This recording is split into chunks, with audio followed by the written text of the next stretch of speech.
इस वीडियो में हम लोग ग्राफ्स को एनालाइज करने वाले हैं। जो क्वेश्चन यहाँ पे दिया गया है, इसमें पूछ रहा है कि इसमें कौन सा ग्राफ्स है जो वन डायमेंशनल मोशन को रिप्रेजेंट नहीं कर रहा है। एक भी ग्राफ हो सकता है या एक से ज़्यादा भी हो सकता है, वो हम लोगों को फाइंड आउट करना है यहाँ पर एनालाइज करके। तो यहाँ पर 4 ग्राफ दिया हुआ है और इन चारों को एनालाइज करके हमको बताना है कि इसमें से कौन-कौन सा ग्राफ्स नहीं रिप्रेजेंट करता है one dimensional motion of A particle. तो सबसे पहले हम लोग ग्राफ ए को देखते हैं। तो ग्राफ ए क्या रिप्रेजेंट कर रहा है? तो it is position versus time graph. So यहाँ पर हम लोगों को क्या दिया हुआ है कि एक्स एक्सिस में टाइम दिया है और वाई एक्सिस में पोजीशन दिया हुआ है।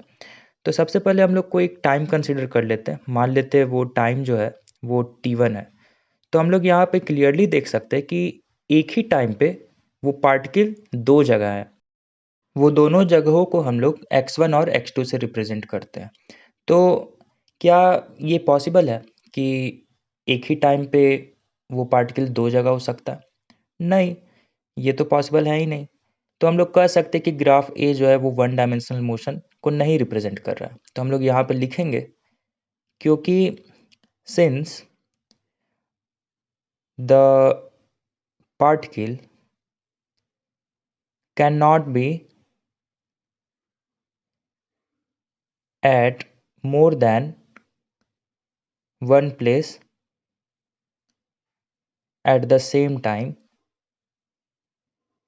so the graph A cannot represent one dimensional motion of a particle.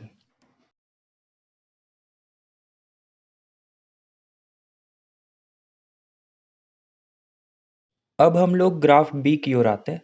तो ग्राफ बी जो है वो वेलोसिटी और टाइम के बीच ग्राफ है। तो यहाँ पर भी हम लोग एक टाइम कंसिडर कर लेते हैं। मान लेते हैं वो टाइम t1 है। सो यहाँ पर क्या हो रहा है कि यहाँ पर इसी टाइम पे दो वेलोसिटी है उस पार्टिकल का। तो मान लेते हैं v1 और v2, ये दो वेलोसिटीज है उस पार्टिकल का। तो एक ही टाइम पे एक पार्टिकल का दो वेलोसिटी तो हो ही नहीं सकता। तो इसलिए ग्राफ बी भी जो है वो भी वन डायमेंशनल मोशन को नहीं शो कर रहा है। तो हम लोग लिखेंगे, since the particle can not have more than one velocity at the same time, so the graph B can not represent one dimensional motion.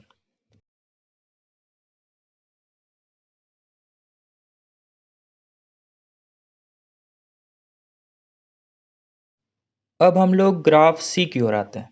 तो इस ग्राफ में क्या दिखाया हुआ है? तो ये ग्राफ स्पीड और टाइम के बीच ग्राफ है। तो हम लोग तो जानते हैं स्पीड हमेशा पॉजिटिव होता है, स्पीड तो नेगेटिव नहीं हो सकता, लेकिन इस ग्राफ में नेगेटिव पोर्शन भी है। ठीक है, तो यहाँ पे हम लोग कह सकते हैं कि ये ग्राफ भी वन डायमेंशनल मोशन को नहीं शो कर रहा है। तो हम लोग यहाँ पे लिखेंगे, since the speed can not B negative, so this graph cannot represent one dimensional motion of a particle.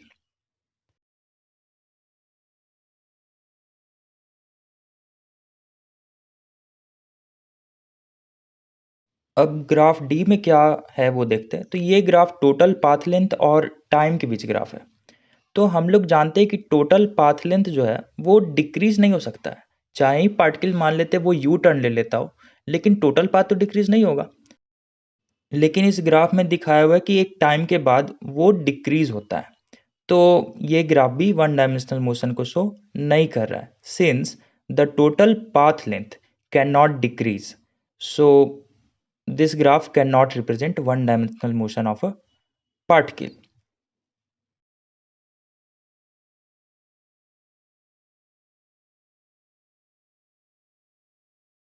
तो इस क्वेश्चन में हम लोग कह सकते हैं कि ये चारों का चारों ग्राफ जो है वो वन डायमेंशनल मोशन को शो नहीं कर रहा। पहला ग्राफ भी गलत है, दूसरा ग्राफ भी गलत है, तीसरा और चौथा, चारों का चारों graph one dimensional motion of A particle के लिए इनकरेक्ट है, मतलब वो सही नहीं है। ये चारों का चारों रिप्रेजेंट नहीं कर रहा। So this is the solution.